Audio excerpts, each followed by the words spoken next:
हाँ दोस्तों, मैं सुनील शुक्ला।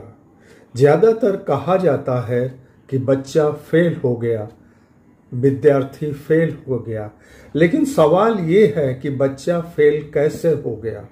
क्या ऐसा नहीं है कि एक बच्चा जिस तरह से समझना चाहता था उसे उस ढंग से पढ़ाया ही नहीं गया, वो समझ ही नहीं पाया और फेल हो गया। गणित, केमिस्ट्री, फिजिक्स, जीव विज्ञान के शिक्षक अच्छे थे, विद्यार्थी को समझ में आई, विद्यार्थी पास होते गए। लेकिन हिंदी में फेल कैसे हो गए? विद्यार्थी अपनी मातृभाषा में ही फेल हो गए। हिंदी को बच्चों और शिक्षक ने हल्के में लिया, मेहनत नहीं करी। अध्यापक सभी अच्छे होते हैं, लेकिन जिस विषय के अध्यापक के पढ़ाने का तरीका बेहतर होता है, उस क्लास के बच्चे हमेशा आगे बढ़ते रहते हैं। यह हर अध्यापक को समझना होगा कि एक अच्छा अध्यापक नए नए तरीके ढूंढता है जो उसके विद्यार्थियों को समझ में आए। ये न हो कि कहीं रोजगार नहीं मिला तो शिक्षक बन गए। हर व्यक्ति शिक्षक भी नहीं बन सकता।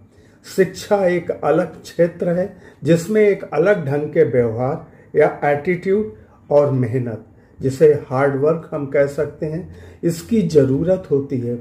एक शिक्षक की भूमिका राष्ट्र निर्माण की होती है और वो इसमें सबसे ऊपर होता है।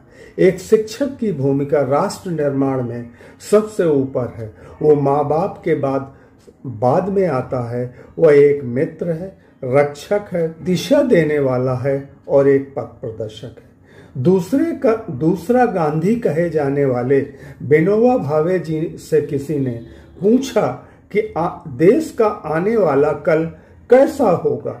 विनोबा जी ने कहा था, देश को दिशा देने वाला कैसा है उसी पर निर्भर करेगा। बात सत्य है। एक शिक्षक कैसा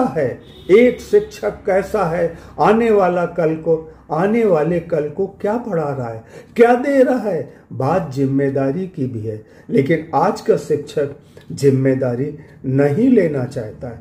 आज की सरकारें और प्रशासन शिक्षा को बहुत हल्के में लेते हैं। नतीजा हम सबके सामने है।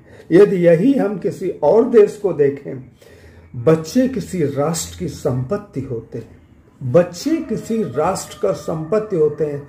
ये भी कटु सत्य है कि घर में अभिभावक किस तरह का माहौल और किस तरह के संस्कार दे रहे हैं अपने बच्चों को।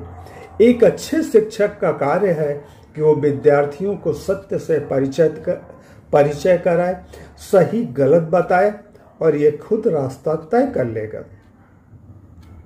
हमेशा ध्यान रहे कि कभी एक विद्यार्थी फेल नहीं होता है, हमेशा एक शिक्षक फेल होता है।